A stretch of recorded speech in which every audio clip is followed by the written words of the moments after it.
Hello বন্ধুরা, তো তোমাদের সাথে আজকে আমি শেয়ার করবো সাদা আলুর দম। তো প্রথমে কড়াইতে তেল দিয়ে তার মধ্যে আমি একটু সাদা জিরে আর কারি পাতা ফোড়ন দেবো, তারপর তেজপাতা, তারপর এই যে নতুন আলু আমি দিয়ে দিলাম ভালো করে নাড়িয়ে। তার এর মধ্যে তারপর টমেটো, তারপর শীতের সবজি মটরশুঁটিটা আমরা দেবো। এতে কি তরকারিটা অনেক ভালো হয়। তো এরপরে এর মধ্যে পরিমাণ মতো নুন, কিছু মশলা আমরা ব্যবহার করছি, জিরে বাটা, আদা বাটা, কাজু বাটা, সাদা তিল বাটা, কাঁচা লঙ্কা বাটা।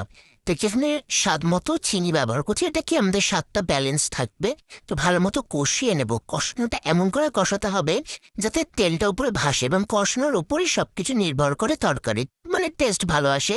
তো এটা আমাদের ভালো মতো কষানো হয়ে গেছে। কষানো হয়ে যাওয়ার পরে আমরা এখানে পরিমাণ মতো জল দিয়ে দেবো। নতুন আলু যেহেতু একটু সিদ্ধ হতে আমাদের টাইম লাগবে, তো তাই একটু বেশি এখানে জল দেওয়া হয়েছে। তো এরপরে আমরা একটু ভালো মতো ফুটিয়ে নেবো। তো ফুটিয়ে নেওয়ার পরে আবার একটু ঢাকা দিয়ে দেবো। ঢাকা দিয়ে খুলে তার মধ্যে ওখানে আমরা পরিমাণ মতো ধনে পাতা দেবো। এটা হচ্ছে টেস্টের উপর, টেস্টের জন্য আমরা পরিমাণ মতো ধনে পাতা দেবো। তারপর বাটার বাটার দেওয়ার পর তৈরি হয়ে যাবে আমাদের সাদা আলুর দম।